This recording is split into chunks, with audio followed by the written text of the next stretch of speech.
कैसे हो आप? आशा है सब ठीक हो गए। बच्चों, लास्ट क्लास में हम लोगों ने जो क्या था, हमने हेलो एल्केन्स और हेलोरीन्स के बारे में पढ़ा था। उसकी प्रिपरेशन हम लोग पढ़ रहे थे और प्रिपरेशन में हमने ये जाना कि हेलो एल्केन हेलोरीन को हम किस तरह से प्रिपेयर करते हैं। तो आप लोग को ध्यान होगा, हमने अल्कोहल से 6 मेथड करे थे। जल्दी जल्दी एक बार रिव्यू कर लेते। वो क्या थे? PCl5, PCl3, red phosphorus I2, NaBr H2SO4, आपका लूकास और एसोसिएट। दूसरा आपका सैगमे रिएक्शन थी, जिसके बारे में हमने एक गाना भी गाया था क्लास में। तीसरी आपकी जो रिएक्शन थी वो थी आपकी आपका एल्केन से। एल्केन में हमने पढ़ा था कि सनलाइट होगा तो आपका sp3 सब्स्टिट्यूशन होगा, नहीं होगा तो आपका सब्स्टिट्यूशन sp2 कार्बन से होता है, डबल बॉन्डेड वाले कार्बन से। sp2 वाला कार्बन क्या होता है? आपका डबल बॉन्डेड कार्बन होता है। फोर्थ जो था आपका, हमने एल्कीन से करा था मार्कोनिकोव और एंटी मार्कोनिकोव। मार्कोनिकोव रूल क्या होता है बच्चों? मार्कोनिकोव रूल में आपका हाइड्रोजन उस डबल बॉन्डेड कार्बन पे ऐड होता है जहां ऑलरेडी ज्यादा हाइड्रोजन होते हैं, वहां होता है। और एंटी मार्कोनिकोव हमेशा पेरोक्साइड की प्रेजेंस में होता है, वहां पे क्या होता है, जो H होता है वहां का ऐड होता है जहां कम हाइड्रोजन। फिफ्थ आपका मार्कोनिकोव हो गया, एंटी मार्कोनिकोव। फिफ्थ है ब्रोमीन। ब्रोमीन के साथ क्या है, अगर CCl4 की प्रेजेंस में कर रहे हो तो जो Br है वो दो डबल बॉन्ड पे ऐड होता है।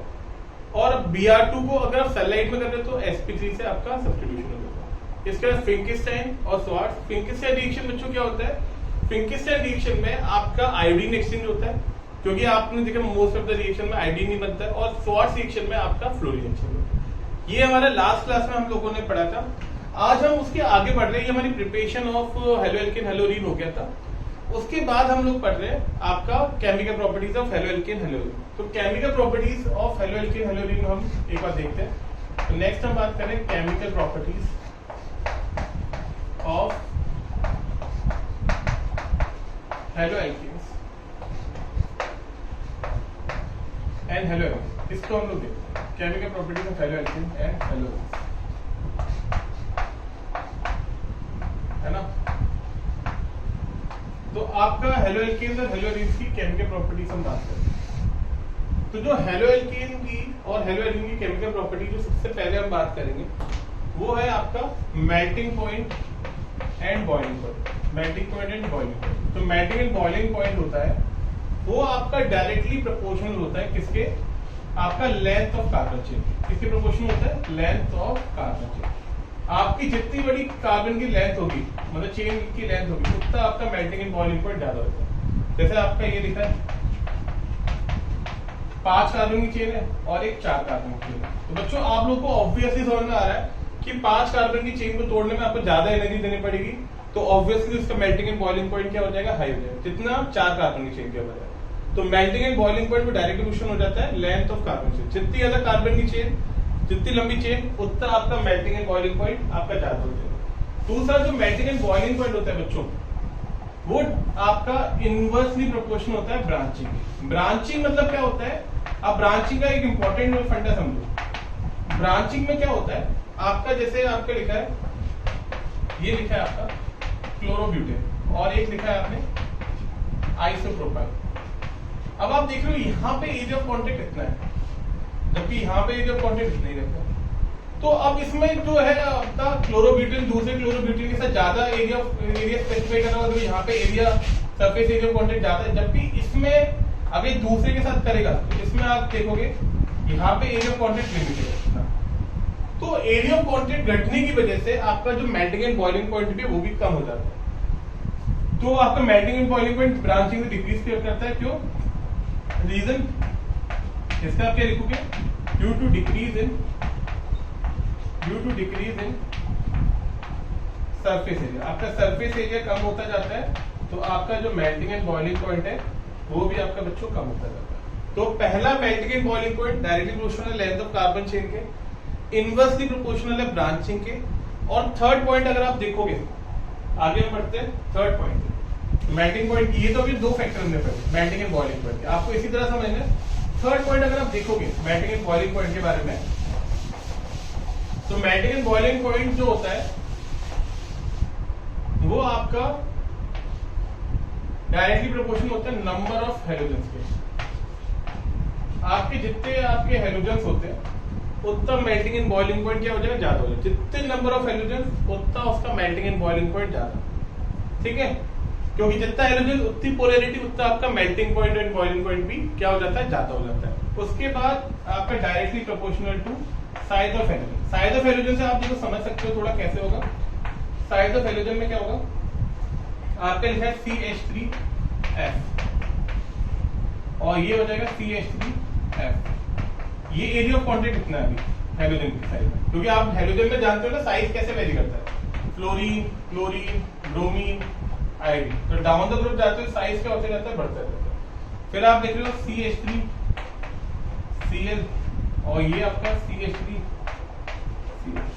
तो इसमें एरिया ऑफ कांटेक्ट और बढ़ गई। तो जितना आपका एरिया ऑफ कांटेक्ट बढ़ता है उतना आपका क्या हो जाता है, मेल्टिंग एंड बॉइलिंग पॉइंट भी ज्यादा होता जाता है। तो मेल्टिंग एंड बॉइलिंग पॉइंट आपका एरिया ऑफ कांटेक्ट से भी इस तरह से वेरी करता है। तो melting and boiling point 4 factor पे डिपेंड करा, साइज ऑफ आपका लेंथ ऑफ कार्बन चेन, दूसरा ब्रांचिंग, तीसरा नंबर ऑफ हाइड्रोजन, चौथा साइज ऑफ हाइड्रोजन। इसके ऊपर कुछ क्वेश्चन देखते हैं, आपको उससे और क्लैरिटी आ जाएगी। एक क्वेश्चन देखते हैं इसके ऊपर। जैसे हम लोगों ने लिया एक एग्जांपल ले रहे हैं, जैसे हम ले रहे हैं ब्रोमोमीथेन, ब्रोमोमीथेन है ना, क्लोरोमीथेन, क्लोरोमीथेन है ना, डाइब्रोमोमीथेन,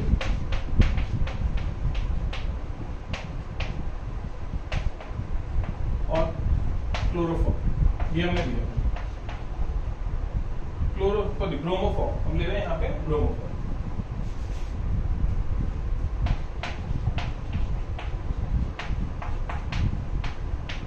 बच्चों अब आप देखोगे इन चारों में सबसे ज्यादा जो मेल्टिंग एंड बॉइलिंग पॉइंट होगा, आप क्या देखोगे, पहले लेंथ ऑफ कार्बन चेक होगी। सब पहले सबके स्ट्रक्चर लिख लेते हैं, बात कर लेते हैं। ब्रोमोमीथेन आपका हो जाएगा CH3Br, क्लोरोमीथेन हो जाएगा आपका CH3Cl, डाइब्रोमोमीथेन इज CH2Br2 और ब्रोमोफॉर्म इज CHBr। अगर आप देख रहे हो इसमें सबसे ज्यादा किसका हो जाएगा, अब देखो यहाँ पे कार्बन चेन तो सबकी बराबर है, तो लेंथ ऑफ कार्बन चेन तो पॉइंट हट गया। अब आपको देखना है नंबर ऑफ हाइड्रोजन, क्योंकि नंबर ऑफ हाइड्रोजन वेरी कर रहे हैं, एक दो डिफरेंट टाइप के हाइड्रोजन, क्लोरीन और ब्रोमीन। तो क्लोरीन का साइज छोटा होता है, ब्रोमीन का बड़ा होता है, तो क्लोरीन का सबसे छोटा हो जाएगा। सबसे ज्यादा किसका होगा, इसका। तो फर्स्ट नंबर आप दोगे इस पे, क्योंकि इस पे 3 ब्रोमीन है। सेकेंड आपका ये हो जाएगा क्योंकि 2 ब्रोमीन है। थर्ड ये हो जाएगा और फोर्थ ये सबसे लीस्ट होगा, क्योंकि हाइड्रोजन का साइज सबसे छोटा है। तो हमने सबसे पहला वाला लिखा जिसका सबसे ज्यादा मेल्टिंग पॉइंट है, कौन सा, ब्रोमोफॉर्म। जैसे क्लोरोफॉर्म आप बच्चे जानते हो ना क्या होता है, CHCl3, उसी तर्ज पे आपका ब्रोमोफॉर्म होता है, वो होता है CHBr। कोई डाउट बच्चों, ये बात क्लियर आ रही है आपको समझ में, ब्रोमोफॉर्म, क्लोरोफॉर्म, ये बात क्लियर है क्या होता है बच्चों, ठीक है। अब हम लोग एक और चीज देखते हैं, जैसे एक और क्वेश्चन देख लेते हैं इसमें जल्दी जल्दी फटाफट से। इसमें आपको यही तो समझ में आ गया होगा, जैसे हम लिख रहे हैं यहाँ पे आपका एक है क्लोरोब्यूटेन,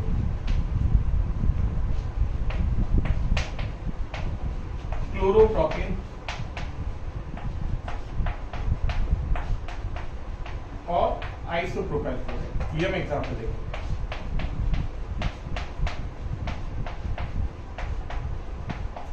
है ना।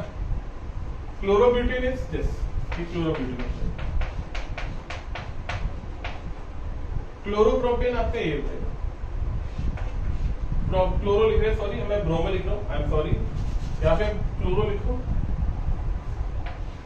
और ये आपका क्लोरोप्रोपेन ये हो जाएगा आपका, और आइसोप्रोपाइल क्लोराइड कुछ ये हो जाएगा, आइसो ये ग्रुप हो जाएगा, ठीक है। तो आप लोगों को ऑलरेडी आइडिया लग रहा है, यहाँ पे लेंथ ऑफ कार्बन चेन है, सबसे ज्यादा चिपराइडी से देखिए चेन को, तो यहाँ पे 4 कार्बन की चेन है, तो यहाँ पे फर्स्ट पे ये आ जाएगा।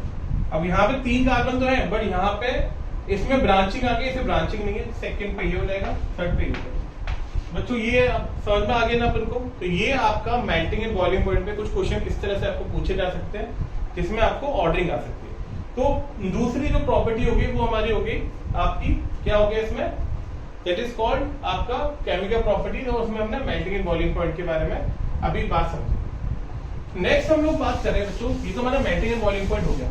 थर्ड हम बात कर रहे हैं। नेक्स्ट केमिकल प्रॉपर्टीज पर आते हैं। Chemical properties of haloalkane. Next topic हम बात करते हैं chemical properties of haloalkane and हेलोइड्स।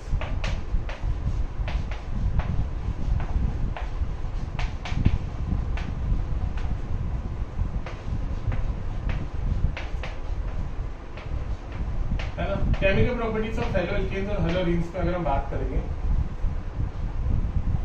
तो बच्चों यहाँ पे आप देखो, सबसे पहली जो रिएक्शन देते हैं वो है हमारी nucleophilic substitution reaction, that is called nucleophilic substitution reaction.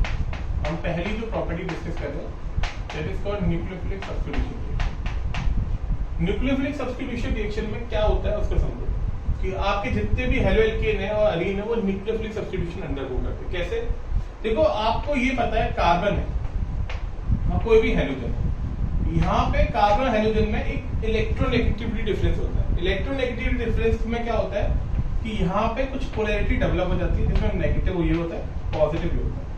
तो यहाँ पे ड्यू टू चार्ज डेवलपमेंट की वजह से यहाँ पे ये प्रोन होता है टूवर्ड्स सब्स्टिट्यूशन। अब यहाँ पे क्योंकि अब देखो, आप इसमें आप जैसे रिएक्शन देखोगे तो यहाँ पे एक तरफ नेगेटिव पोलैरिटी है, पॉजिटिव पोलैरिटी है। जब ये किसी कंपाउंड से रिएक्ट करता है जिसमें न्यूक्लियोफाइल होता है, वहां पे आपका CH बहुत जल्दी हट जाता है और दूसरे न्यूक्लियोफाइल को लगा देता है। अब जैसे कुछ एग्जांपल देखते हैं, कुछ रिएक्शन देखते हैं आप लोगों को जो आपको पढ़नी है। न्यूक्लियोफिलिक सब्स्टिट्यूशन रिएक्शन के कुछ एग्जांपल देखते हैं। जैसे हमने पहला एग्जांपल देखा CH3Cl, ठीक है, इसमें हमने NaOH के साथ कराया। अब बच्चों ये ध्यान रखना है आपको कि नेगेटिव को नेगेटिव हटाएगा, तो यहाँ पे पॉजिटिव हो गया, ये नेगेटिव, ये आपका पॉजिटिव, ये नेगेटिव। आप ये ध्यान रखना, नेगेटिव को नेगेटिव हटाएगा, तो यहाँ पे क्या आ जाएगा आपका CH3OH प्लस आपका NH3 बोलो मिथेनॉल हो गया। जैसे आप इसमें लिख रहे हो C2H5Cl प्लस आपका H2 लिख लो। अब C2H5 लिख लो, H2 के साथ कर, तो यहाँ पे क्या हो जाएगा, यहाँ पे H प्लस और OH माइनस, तो क्या हो जाएगा C2H5OH प्लस। ठीक है बच्चों, तो यहाँ पे हेलोजन हटके OH लिख जाएगा। यहाँ पे CH3OH आ गया, यहाँ पे C2H5OH प्लस HCl हो जाएगा। नेक्स्ट देखो, जैसे लिखा है CH3Cl प्लस NH3, ये क्या हो जाएगा NH2 माइनस और H प्लस, ये प्लस माइनस, तो यहाँ पे आ जाएगा CH3 NH2 प्लस HCl। यहाँ पे बच्चों क्या हो गया, अमीन आ गया। देख रहे हो, ये आपकी न्यूक्लियोफिलिक सब्स्टिट्यूशन। और मैं यहाँ पे क्या कर रहा हूँ, जो न्यूक्लियोफाइल है वो आपके सब्स्टिट्यूट हो जा रहा है। यहाँ पे जो न्यूक्लियोफाइल है वो आपका लग जा रहा है। ठीक है, और भी रिएक्शन देखते हैं। ये हमारा फर्स्ट एग्जांपल हो गया था, A लिख लो, ये B और ये C, ये 3 एग्जांपल हमने पढ़ लिए। अभी हम आगे एग्जांपल और देखते हैं। और जो डायरेक्टली रिएक्शन एग्जाम में बहुत ही कम पूछी जाती है ना, ये बस मेथड आपको पता होना चाहिए क्या क्या है। चौथा तरीका देखो, चौथी रिएक्शन का एग्जांपल हम देख रहे हैं, CH3 आपका CH2Cl है ना, और हम नेक्स्ट इसको करें C2H5NH2। यहाँ पे देखो, आपको बस ये करने के इलेक्ट्रॉन प्लस और माइनस में छोड़ देना है, ये प्लस ये माइनस, ये हो जाएगा C2H5NH माइनस और H प्लस।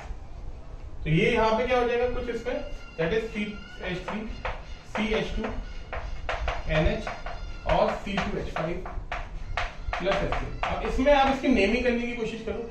नेमिंग क्या हो जाएगी इसकी, एन इथाइल इथेनमाइन, क्योंकि ये कौन सा अमाइन है, 2 डिग्री अमाइन है। अभी आप देखोगे नेमिंग को, ये अमाइन ग्रुप है, NH2 ग्रुप इज अमाइन। अब N पे अगर 2 H होते हैं तो प्राइमरी अमाइन आते हैं, एक H है तो सेकेंडरी अमाइन। तो ये क्या हो जाएगा, that is called N ethyl, इसका नेमिंग हो जाएगा N ethyl ethanamine, that is called N ethyl ethanamine. ठीक है बच्चों, नेक्स्ट देखो फिफ्थ रिएक्शन देखते हैं। ये हमारी होगी एक फिफ्थ रिएक्शन देखते हैं। फिफ्थ रिएक्शन हम देख रहे हैं C2H5 whole twice NH plus C2H5Cl। यहाँ पे बच्चों क्या हो जाएगा, ये माइनस, ये प्लस, ये माइनस, तो ये हो जाएगा बच्चों C2H5 whole twice N C2H5 plus HCl। तो इसका नाम क्या होगा, NN dimethyl, NN dimethyl, diethyl not methyl, NN diethyl ethanol. ये हो जाएगा। तो ये आपका 2 डिग्री अमाइन मतलब 3 डिग्री अमाइन हो गया है ना, यहाँ पे एक भी H नहीं है, 3 डिग्री अमाइन हो गया। तो यहाँ पे हम जो रिएक्शन कर रहे हैं that is by nucleophilic substitution reaction. Next 6 reaction देखते हैं। देखो अभी तक हमने 5 एग्जांपल देखे। अब जो एग्जांपल आपके आएंगे ये पूरे ऑर्गेनिक में बार बार यूज होते रहेंगे, आपको काफी जरूरत पड़ेगी इन रिएक्शंस की। तो ये रिएक्शन देखो बहुत ब्रेक थ्रू रिएक्शन है, C2H5Cl प्लस KCl है ना। तो इसका नाम हो जाएगा C2H5Cl प्लस KCl। यहाँ पे साइनाइड लग जाएगा। और एक और 7th रिएक्शन देखो आपकी, एक है C2H5Cl प्लस AgCl है ना। ये C2H5NC प्लस AgCl। बच्चों एक इंपॉर्टेंट पॉइंट एस्पेक्ट नोट करने वाला है यहाँ पे। देखो ये Cn और NC ये आप देखोगे सर ये तो सर आपने एक जैसे कर दिया, उल्टा सीधा क्या है इसमें। बच्चों ये दोनों डिफरेंट ग्रुप है, यहाँ पे दोनों एटम तो सेम है, कार्बन और नाइट्रोजन, पर ग्रुप डिफरेंट है। ये आपका साइनाइड है, दिस इज कॉल्ड साइनाइड, आई पे इसका लिखते हैं नाइट्राइल। और ये आपका हो गया आइसोसाइनाइड, दिस इज साइनाइड और दिस इज आइसोसाइनाइड। ठीक है, तो ये बच्चों हो जाएगा, इसका अगर नाम लिखोगे तो ये साइनाइड और ये आइसोसाइनाइड। आईयूपैक नेम हो जाता है, 3 कार्बन है, that is called propane nitrile, IUPAC name हो जाता है इसका, ये प्रोपेन नाइट्राइल हो जाता है आईयूपैक नेम। और इसका क्या हो जाएगा, प्रोपेन आइसोनाइट्राइल है ना। ये आपका इसका आईयूपैक नेम होता है। वैसे ये ग्रुप कौन से, साइनाइड और आइसोसाइनाइड। साइनाइड और आइसोसाइनाइड एक दूसरे क्या कहलाते हैं वैसे आपस में, they are called ambident nucleophile. Ambident nucleophile मतलब क्या होता है, जिनकी 2 साइड बॉन्डिंग हो, मतलब एटम सेम है, यहाँ पे देखो यहाँ पे एटम सेम है पर उनकी बॉन्ड साइड ऑफ बॉन्डिंग जो है अटैचमेंट की वो 2 है, अलग अलग साइड है। इधर कार्बन से अटैच हो रहा है, इधर नाइट्रोजन से अटैच हो रहा है। बच्चों ये बात क्लियर हो रही है आप लोग को, समझ में आ रहा है ना बच्चों। बिल्कुल आगे बढ़ते हैं, बिल्कुल है ना। तो 8 देखते हैं इसमें। इसमें एक ये भी आपका एम्बिडेंट का देखो बहुत बेहतरीन एग्जांपल देता हुआ, प्लस KNO2। यहाँ पे भी देखो 2 साइड ऑफ बॉन्डिंग दिखेगी यहाँ पे। ये हो जाएगा आपका C2H5ONO प्लस आपका KCl, ये हो जाएगा। और एक रिएक्शन और देखेंगे हम इसमें जो बनेगी C2H5Cl प्लस AgNO। तो ये बन जाएगा आपका C2H5NO2 प्लस AgCl। ये नाइट्रो हो गया, नाइट्राइड हो गया, इससे नाइट्रो और ये नाइट्राइड, ये दोनों अलग अलग ग्रुप है। यहाँ पे जो बॉन्ड ये अटैच हो रहा है O से, यहाँ पे N से। और ये आपस में क्या कहलाता है, एम्बिडेंट न्यूक्लियोफाइल। बच्चों एम्बिडेंट न्यूक्लियोफाइल देख लो क्या होता है, टाइटल अगर लिख लो जल्दी, एम्बिडेंट न्यूक्लियोफाइल क्या होता है आपका। एम्बिडेंट न्यूक्लियोफाइल क्या होते हैं, आर दोज व्हिच हैव आपका 2 साइड्स ऑफ बॉन्डिंग, जिनकी 2 साइड्स ऑफ बॉन्डिंग जो 2 साइड से जुड़ सकते हैं है ना, which have 2 sides of bonding. ठीक है, जैसे आपका Cn और NC ये हो जाएगा, और एक हो जाएगा ONO और NO2, इनकी 2 साइड्स ऑफ बॉन्डिंग हो गई, ये एम्बिडेंट न्यूक्लियोफाइल। ठीक है बच्चों, नेक्स्ट देखते हैं आपका एक ये LiLH4 वाली रिएक्शन जो वाली देख लो। ये हमारे 10 एग्जांपल है पूरे, जो आपके जनरली जिनमें से थोड़ा बहुत पूछा जा सकता है। कुछ क्वेश्चन कभी कभी एक आध कभी भूले भटके रिएक्शन आएंगी, वरना ये जनरली रिएक्शन आपकी कन्वर्जन फॉर्म में पूछी जाती है एग्जाम में। तो ये 10th रिएक्शन एक देख लो, हम क्या लिख रहे हैं, C2H5Cl। और हम लोग डाल रहे सबसे महंगा रिएजेंट जो बहुत लोगों की औकात के बाहर होता है खरीदने में, LiLH4, जिसको बोलते हैं लिथियम एल्यूमिनियम हाइड्राइड। इसमें हमने H2 डाल दिया, तो ये क्या बन जाएगा, C2H6 प्लस HCl, ये इथेन बन जाएगा। तो 10 तरीके से हमने बना लिया बच्चों, मतलब 10 हमने एग्जांपल देख लिए। लिथियम एल्यूमिनियम हाइड्राइड एक बहुत अच्छा रिड्यूसिंग एजेंट होता है और महंगा भी होता है। इसको हम रिडक्शन के लिए जनरली यूज करते हैं। यहाँ पे हमने क्या करा, इससे LiLH4 ने जब रिएक्ट कर रहा है तो यहाँ पे H2 के साथ एक H निकाल रहा है, we get C2H6 plus HCl। ठीक है बच्चों अभी हम लोगों ने केमिकल प्रॉपर्टीज में सबसे पहला पार्ट जो पढ़ा है वो न्यूक्लियोफिलिक सब्स्टिट्यूशन पढ़ा है ना। न्यूक्लियोफिलिक सब्स्टिट्यूशन हमने पढ़ा कि जितने भी हेलो एल्केन हेलो एरीन के कंपाउंड है वो अंडरगो करते हैं न्यूक्लियोफिलिक सब्स्टिट्यूशन रिएक्शन। नेक्स्ट हम बात कर रहे हैं बच्चों कि जब न्यूक्लियोफिलिक सब्स्टिट्यूशन के बाद एक्चुअली अब जो हम सब्स्टिट्यूशन की इनकी मैकेनिज्म बहुत सिलेबस में आती है। लगभग आपकी पूरे सिलेबस में 8 मैकेनिज्म है और वो 2 मार्क्स की डेफिनेटली आती है बच्चों, वो कंफर्म आती है। तो अभी हम लोग पहली मैकेनिज्म बात कर रहे हैं जिसे हम बात कर रहे हैं SN2 मैकेनिज्म। तो हम लोग पहली मैकेनिज्म डिस्कस कर रहे हैं जिसे हम बात कर रहे हैं SN2 मैकेनिज्म। SN2 मैकेनिज्म को समझते क्या होता है? इसकी फुल फॉर्म होती है SN2 मैकेनिज्म की आपका substitution nucleophilic of order 2। This is the substitution nucleophilic of order 2। Substitution nucleophilic of order 2। Order 2 की सब्स्टिट्यूशन रिएक्शन। इसमें बच्चों क्या होता है SN2 मैकेनिज्म में आपका जो रिएक्शन है मतलब पूरी रिएक्शन की रेट इसमें 2 रिएजेंट पे डिपेंड करती है, इसलिए इसका नाम क्या है ऑर्डर 2 है ना। मतलब यहाँ पे जो रिएक्शन है वो 2 रिएजेंट पे डिपेंड करेगी, मतलब न्यूक्लियोफाइल पे भी और जो सबस्ट्रेट ले रहे हो उस पे भी डिपेंड करेगी, राइट। अब आप जैसे इसमें एक एग्जांपल ले लो CH3Cl और इसको करा दो NaOH के साथ। अब इसकी मैकेनिज्म लिखेंगे, अभी तो हम पूरी डायरेक्टली रिएक्शन लिख देते हैं एज इट इज।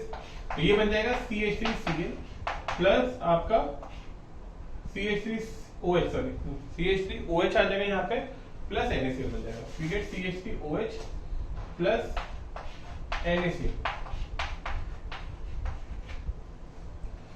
है ना। यहाँ पे बच्चों Cl हट के OH आ गया। अब इसकी मैकेनिज्म देखो कैसे होती है। मैकेनिज्म में हम लोग को बड़ा आराम से चलना पड़ेगा और इसका वेज और डैश डायग्राम बनाना पड़ेगा। देखो ये आपका वेज और डैश डायग्राम बनाने का अभी देखते हैं। ये कार्बन है, इसके ऊपर ये आपके हाइड्रोजन एटम दिखा रहे हैं। ये बच्चों डायग्राम कौन सा होता है? ये होता है वेज और डैश डायग्राम। देख लो ये डायग्राम क्या है? वेज और डैश डायग्राम। CH3Cl हमने लिया, ठीक है बच्चों। फिर उसके बाद हमने यहाँ पे OH माइनस रख दिया और ये क्या हो जाएगा? OH माइनस यहाँ पे आएगा स्लो स्टेप बच्चों। अब ये OH माइनस न्यूक्लियोफाइल सॉल्यूशन में मौजूद है क्योंकि वो NaOH से आ रहा है। यहाँ पे पॉजिटिव पोलैरिटी होगा और ये नेगेटिव। OH माइनस इसकी तरफ अट्रैक्टेड होगा क्योंकि यहाँ पे पॉजिटिव पोलैरिटी है, बट वो इसमें आगे से नहीं आ सकता, इधर से नहीं आ सकता फ्रंट से, क्योंकि ये इसको रिपेल करेगा।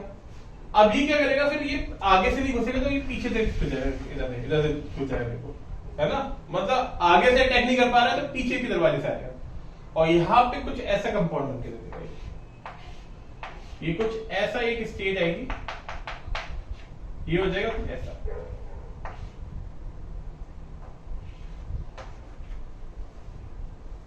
ये कुछ आपका ऐसा आ जाएगा।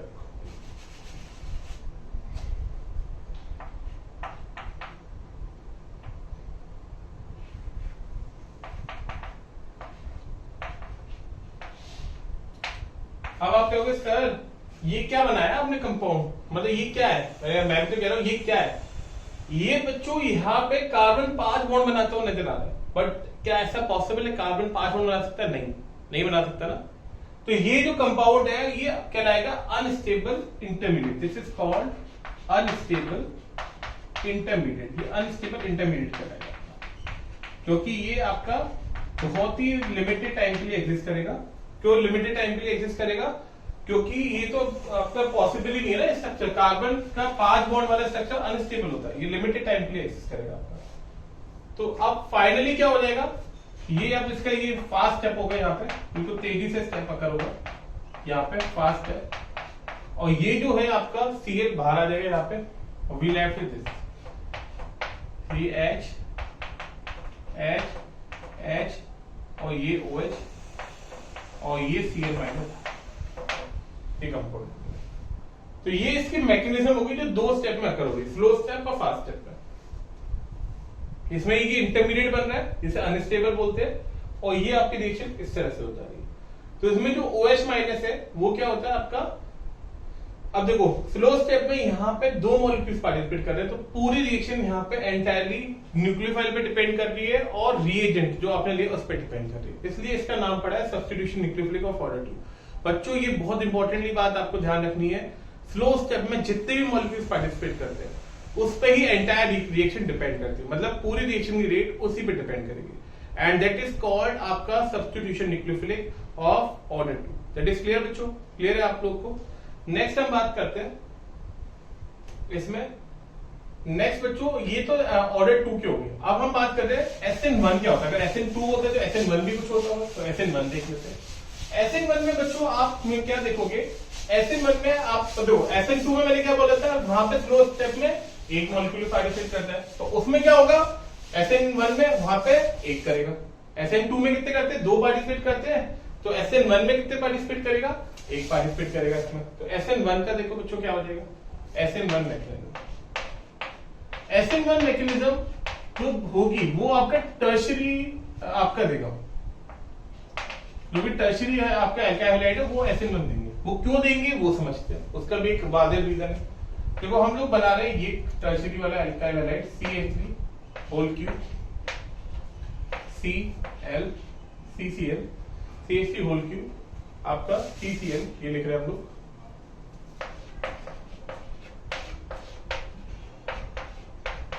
प्लस आपका NaOH और यहां पे आपका CH3 होल क्यूब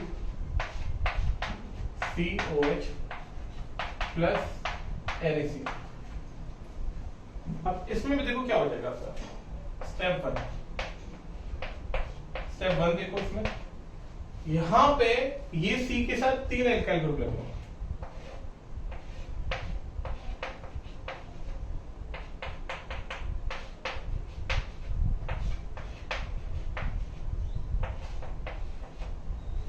है ना। अब ये क्या करेगा, ये अपनी इलेक्ट्रॉन डेंसिटी यहां पे देगा और ये इधर आ जाएगा आपका, और ये इससे ट्रांसफर होके यहां पे चला जाएगा, है ना। ये हो जाएगा आपका, तो ये आपका ऐसे रूप से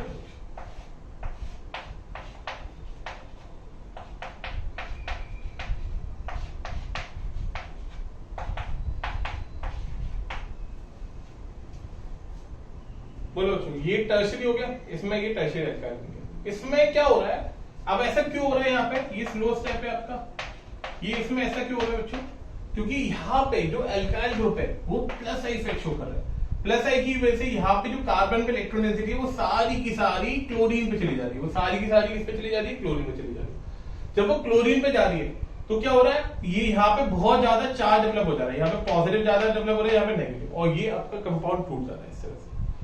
इसके बाद ये स्टेप 1 हो गया बच्चों। स्टेप 2 में क्या हो जाएगा, स्टेप 2 में आप देखोगे ये जो आपका कंपाउंड बना है टर्शरी, मेरे पास स्पेस नीचे में थोड़ा रख कर देता हूँ, आप लोग नोट डाउन कर लेना इसको, स्क्रीनशॉट ले लेना। इसके स्टेप 2 में देखो, स्टेप 1 में हमारा ये बन गया, स्टेप 2 में क्या होगा, अभी कार्बोकेटाइन हमारा बन गया, आपने देखा स्टेप 1 में कार्बोकेटाइन हमारा बन गया था, ठीक है। ये हमारा कार्बोकेटाइन जो फॉर्म हो रहा था, अब इसमें क्या होगा, जो OH माइनस है वो दोनों तरफ से रिएक्ट कर सकता है, मतलब दोनों तरफ से इसका अटैक कर सकते हैं, क्योंकि ये फ्रंट साइड भी ओपन है और बैक साइड भी ओपन है। तो ये यहाँ पे 2 कंपाउंड यहाँ पे फॉर्म करते हुए दिखेगा आपको, जिनमें आपका, जिनको हम बोलेंगे आपके ये ज्योमेट्रिकल आइसोमर्स करेंगे। तो ये आपका CH3OH प्लस C पे ये CH3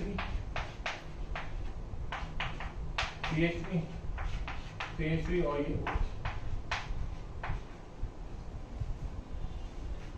है ना बच्चों। तो ये आपके यहाँ पे 2 कंपाउंड फॉर्म होते रहेंगे, एक आपका इसमें आगे से अटैक करेगा और एक आपका पीछे से अटैक करेगा, ठीक है। तो ये आपका, ये क्या कहलाते हैं बच्चे, ये आपके SN1 में आपके ये दोनों चीजें 50-50% अमाउंट में फॉर्म होते हैं, और ये एक दूसरे के ऑप्टिकल आइसोमर्स हैं, they are optical isomers of each other, ठीक है। तो ये हमारी SN1 मैकेनिज्म हो गई बच्चों, आप लोगों को क्लियर हो रहा है। इसके बाद हम लोग रिएक्टिविटी ऑर्डर देखते हैं SN2 और SN1 मैकेनिज्म, और इसके हम लोग आपको आज क्वेश्चन वगैरह भी देंगे, हमारे कमेंट बॉक्स में आप जाकर डिस्क्रिप्शन बॉक्स में देख सकते हो, उसके ऊपर क्वेश्चन हम जो आपको भेजेंगे।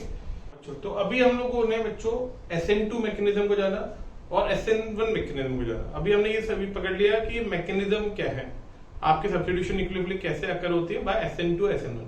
नेक्स्ट क्लास में बच्चों जो हम आगे बढ़ेंगे तो हम SN2 SN1 मैकेनिज्म के रिएक्टिविटी ऑर्डर के क्वेश्चन पढ़ेंगे, उसके बाद हम स्टीरियोकेमिस्ट्री पढ़ेंगे। तो ये बच्चों बहुत इंपॉर्टेंट टॉपिक है, आप लोग प्लीज इसको आगे देखते रहिए और कीप वॉचिंग।